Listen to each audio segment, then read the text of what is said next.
Hello student, welcome to YouTube study. आज की इस वीडियो में यूपी बोर्ड क्लास 12 के बच्चों के लिए फिजिक्स का जो सेकंड पार्ट है, सेकंड पार्ट से यहाँ पे मोस्ट इंपॉर्टेंट क्वेश्चन जो कि बोर्ड एग्जाम में बार बार आते हैं, देख सकते हैं। और आज की इस वीडियो में थ्योरेटिकल तो होगा ही, यहाँ पे आपको न्यूमेरिकल्स भी बताएंगे जो कि बार बार बोर्ड एग्जाम में ये क्वेश्चंस आ रहे हैं। अगर आप भी बोर्ड एग्जाम देने वाले हैं तो इन क्वेश्चंस को अवश्य अच्छे से पढ़कर और इसका पीडीएफ भी आपको प्रोवाइड करेंगे। वीडियो को तुरंत लाइक कर दीजिए, चैनल पर नए तो सब्सक्राइब कर लीजिए ताकि ऐसे डेली आपको इंपॉर्टेंट वीडियो सबसे पहले देखने को मिले और आप इस बार 90 प्लस मतलब कि 90 प्लस पार करें। ठीक है, तो चलिए स्टार्ट करते हैं। सबसे पहले नंबर यहाँ पे जो क्वेश्चन लिया गया है, देख सकते हैं, प्रकाश के विवर्तन। और पेपर में एक क्वेश्चन इस टाइप से आता ही है कि प्रकाश का विवर्तन किसे कहते हैं, इसको परिभाषित करें।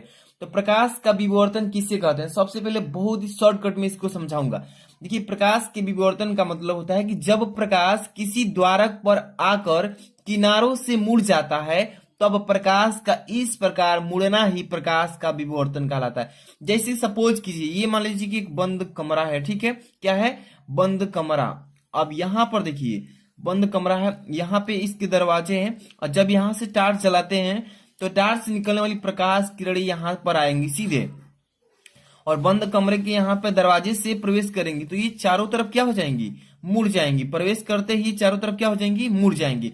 तो प्रकाश जो है, आपतित प्रकाश किसी बंद कमरे या कहीं भी प्रवेश करेगा और प्रवेश करने के ठीक बाद वो चारों तरफ फैल जाएगा, मुड़ जाएगा। तो ये जो मुड़ने की घटना हो रही है, इसी घटना को प्रकाश के विवर्तन कहते हैं। बहुत ही सिंपल सा है कि किसी भी यही जब प्रकाश किसी द्वारक पर, मान लीजिए द्वारक में दरवाजा है, पर आकर किनारों से, यहाँ किनारे है ना, यही किनारे से चारों तरफ क्या हो रहा है? मुड़ जाता है। तब प्रकाश का इस प्रकार ये जो मुड़ना है, यही मुड़ना प्रकाश का विवर्तन कहलाता है। समझ में आया ना? बहुत इजी थ्योरी है कि प्रकाश के विवर्तन किससे कहते हैं। इस तरीके से आप भी बता सकते हैं, पेपर में आएगा ही 100%। इसको अच्छे से तैयार करना। अगला क्वेश्चन देखिएगा, प्रकाश वैद्युत कार्यफलन। ये आपका सेकंड फिजिक्स से क्वेश्चन लिया गया है। इसको समझिएगा कि प्रकाश वैद्युत कार्यफलन किससे कहते हैं। तो बताएंगे कि वह न्यूनतम प्रकाश ऊर्जा, मतलब प्रकाश की वह छोटी से छोटी ऊर्जा, वह न्यूनतम प्रकाश ऊर्जा जो किसी धातु पृष्ठ से इलेक्ट्रॉन उत्सर्जित करने के लिए आवश्यक होती है, इलेक्ट्रॉन को उत्सर्जित करने के लिए जरूरत होती है, उस धातु का प्रकाश वैद्युत कार्यफलन कहते हैं। समझिए एक बार फिर से, वह न्यूनतम प्रकाश ऊर्जा, मान लीजिए प्रकाश की छोटी से छोटी वह ऊर्जा जो किसी धातु के पृष्ठ से, किसी धातु जो है, कोई भी मान लीजिए हीलियम के धातु से, तो हीलियम या कैल्शियम किसी भी धातु से इलेक्ट्रॉन उत्सर्जित करने के लिए जितनी आवश्यकता होती है, मतलब कम से कम जितनी आवश्यकता होती है, उसी को बोलते हैं प्रकाश वैद्युत कार्यफलन। ठीक है ना? इसके बाद इसे ओमेगा से प्रदर्शित करते हैं। किस चीज से? ओमेगा। ओमेगा ऐसे भी बनता है, देखिए, ये डब्ल्यू आकार का होता है और इसका मुख जो होता है ऊपर वाला, ये दोनों अंदर की तरफ होता है। ठीक है, इसको ओमेगा बोलते हैं। ठीक है, इसे ओमेगा से प्रदर्शित करते हैं, मतलब दिखाते हैं कि प्रकाश वैद्युत कार्यफलन ओमेगा होता है और इसका फॉर्मूला होता है omega equal H new not यहाँ पे। ठीक है, वी नॉट भी बोलते हैं। तो यहाँ पे एच नियतांक प्लांक है, अंतक वोल्टा वी नॉट है। ठीक है, तो इस तरीके से आपको अच्छे से तैयार करना है एक एक क्वेश्चन को।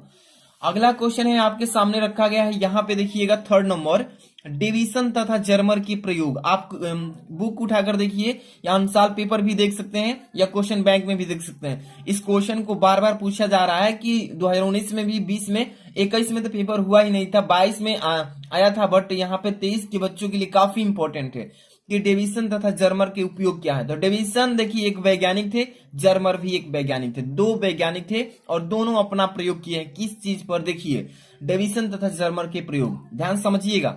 डेविसन तथा जर्मर विश्लेषण द्वारा यह पता चलता है, विश्लेषण दोनों करते हैं आपस में, एक किसी चीज के बारे में सर्च करते हैं। ठीक है, कि डेविसन तथा जर्मर विश्लेषण द्वारा यह पता चलता है कि इलेक्ट्रॉन से संबंध तरंग दैर्ध्य का मान डी ब्रॉगली के अनुसार इलेक्ट्रॉन से संबंध तरंग दैर्ध्य के मान के समान होता है। दोनों क्या होता है? उसके बराबर होता है। यही डेविसन तथा जर्मर ने उपयोग करके दिखाया था। ठीक है, एक बार फिर से कि डेविसन तथा जर्मर विश्लेषण द्वारा यह पता चलता है कि इलेक्ट्रॉन से संबंध तरंग दैर्ध्य का मान और डी ब्रोगली के अनुसार इलेक्ट्रॉन से संबंध तरंग दैर्ध्य के मान ये दोनों आपस में समान होते हैं। तो ऐसे इसको प्रयोग को अच्छे से तैयार कर लेना है, ठीक है। अब चलेंगे हम यहाँ पे न्यूमेरिकल टाइप क्वेश्चन है, थोड़ा सा पेन की यूज करेंगे। देखिए क्वेश्चन को ध्यान से पढ़िएगा, न्यूमेरिकल बोर्ड एग्जाम आएगा ना, सिखा देता हूं कैसे करना है, आपको थोड़ा सा आइडिया लगेगा। 12.8 मेगा इलेक्ट्रॉन वोल्ट, क्या बोलेंगे 12.8 मेगा इलेक्ट्रॉन वोल्ट ऊर्जा वाले इलेक्ट्रॉन की दे ब्रोगली कह लीजिए या दी ब्रोगली तरंग दैर्ध्य की गणना करना। इसमें क्या चीज निकालना है, सबसे पहले न्यूमेरिकल करने समय क्या चीज का मान दिया है, तो यहाँ पे ई का मान दिया है। किस चीज का, ई का मान कितना दिया है, तो 12.8 मेगा इलेक्ट्रॉन वोल्ट।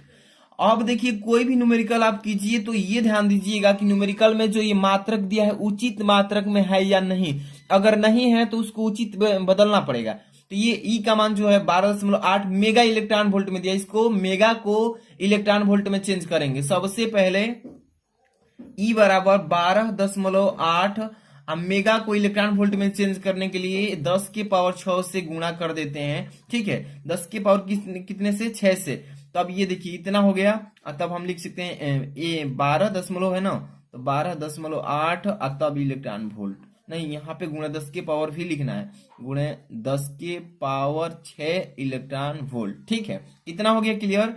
अब फॉर्मूला होता है, आप जानते हैं सभी कि ई बराबर एच सी अपान लेमडा, ठीक है। ई बराबर एच सी अपान लेमडा होता है, ठीक है। अब यहां से लेमडा का मान निकालना है तरंग दैर्ध्य, तो इसको पक्षांतर कर लेंगे, यहां पर क्या लिख सकते हैं कि lambda equal to h c upon e हो जाएगा, ठीक है ना। तिर्यक गुणा करके निकाल लेंगे लेमडा का मान, फॉर्मूला बनाएंगे यहां से। तो यहाँ पे मान रखिए एच का मान होता है नियतांक पलांक होता है, क्या लिखेंगे 6.6, मतलब यहाँ पे 6.63 भी होता है, तो 6.63 या 6 भी लिख करके 10 के पावर -34 गुणे 3 गुणे 10 के पावर 8, ठीक है। अब बटा में ये क्या है, सी निर्वात में प्रकाश की चाल लिखे हैं। ई का मान अभी यहाँ से लिखेंगे 12.8 गुणे 10 के पावर 6। अब ये वोल्ट में केवल चेंज करने के लिए एक इलेक्ट्रॉन पर आवेश की मात्रा कुल भी लिख देंगे, तो 1 दशमलव कितना होता है 6 गुणे 10 के पावर -19, यहाँ पे 19 होगा, ठीक है।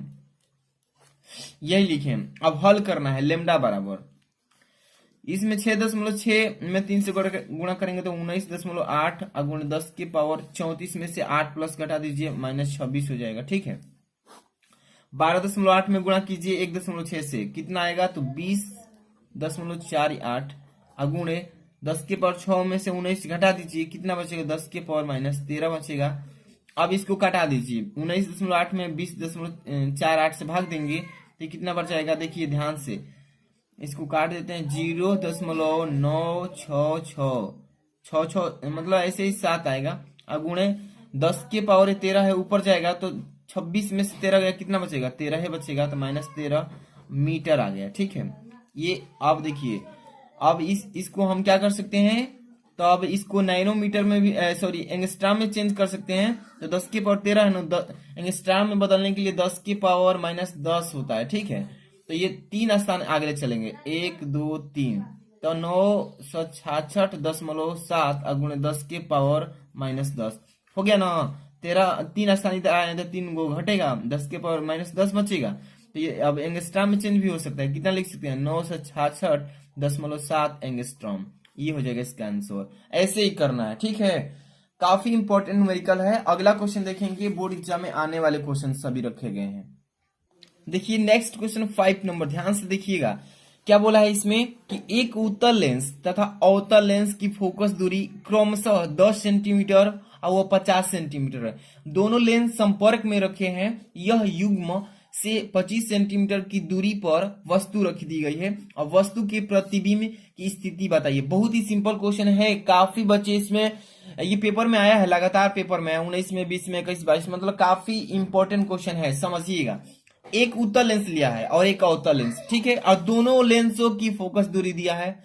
तो जब दो लेंस दे देता है और दोनों की फोकस दूरी देता है, तो इस तरह के क्वेश्चन को पहले फोकस दूरी निकालेंगे। तो यहाँ पे इसके लिए क्या करते हैं, सबसे पहले उत्तल लेंस की फोकस दूरी कितना दिया है लिख लेते हैं। उत्तल लेंस एफ, इसको F1 मान लेते हैं। उत्तल लेंस की फोकस दूरी F1 मान लेते हैं, कितना है 10 सेंटीमीटर।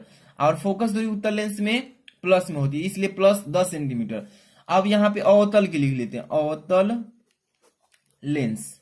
अवतल लेंस को F2 मान लेते हैं, क्योंकि दोनों को दिया है अलग अलग, तो इसको अवतल लेंस में फोकस दूरी माइनस होती है, तो माइनस क्या लिख लेंगे 50 सेंटीमीटर, 50 सेंटीमीटर, ठीक है ना।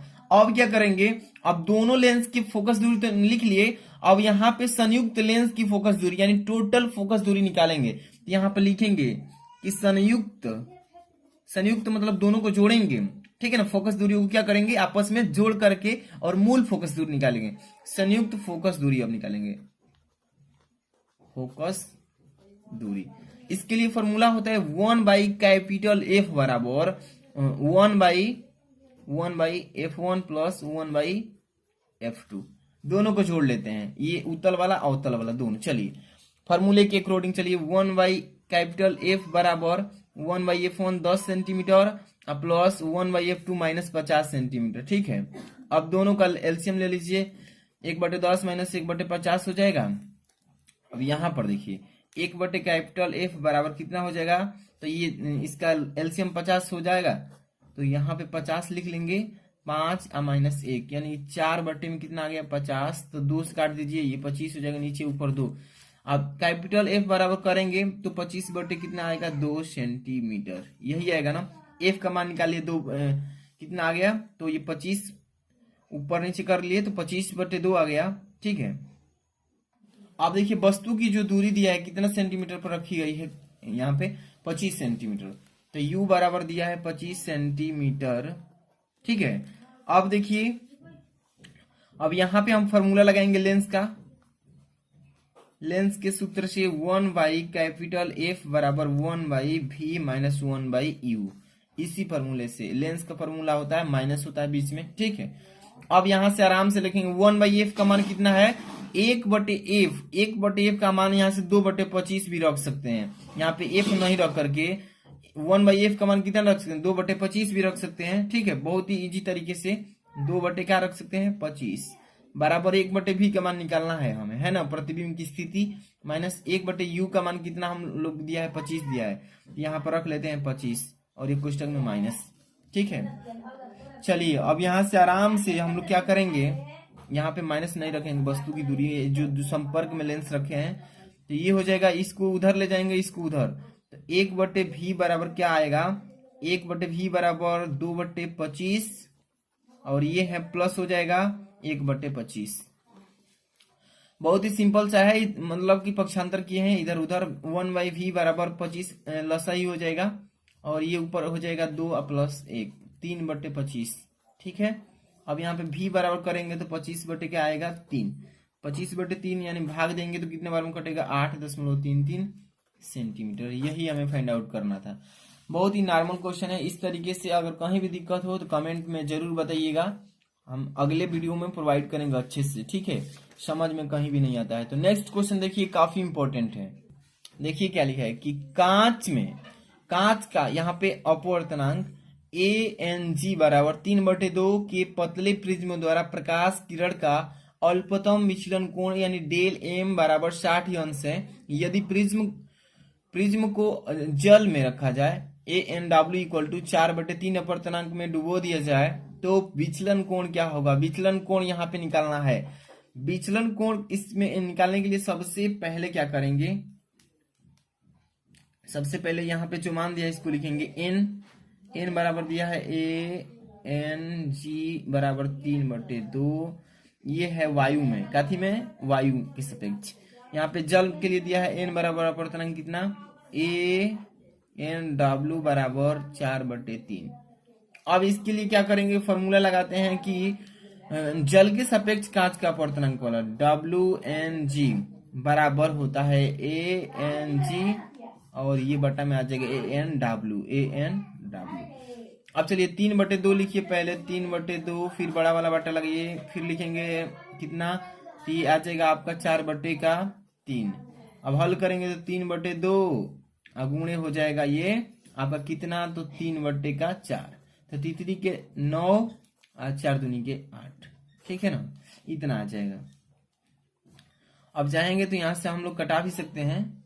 चलिए अब 9/8 होगा, कटेगा नहीं, दशमलव में चला जाएगा। अब यहाँ से चलिए अब सूत्र लगाएंगे, कौन सा, वो न्यूनतम विचलन कोण पूछा है ना, विचलन कोण, इसके लिए होता है del m equal to n-1 into a होता है प्रिज्म कोण।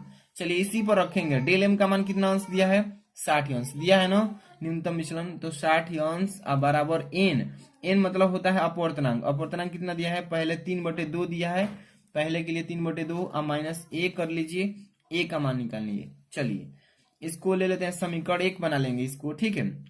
अब यहाँ पे डेल m, यहाँ पे डेल m भी लिख सकते हैं या डेल म्यू भी लिख सकते हैं, बराबर 1 दिया है 9/8, अभी आया है ना ये लिखेंगे कोष्टक में -1 इंटू ए, इसको समीकरण नंबर 2 बना लेंगे।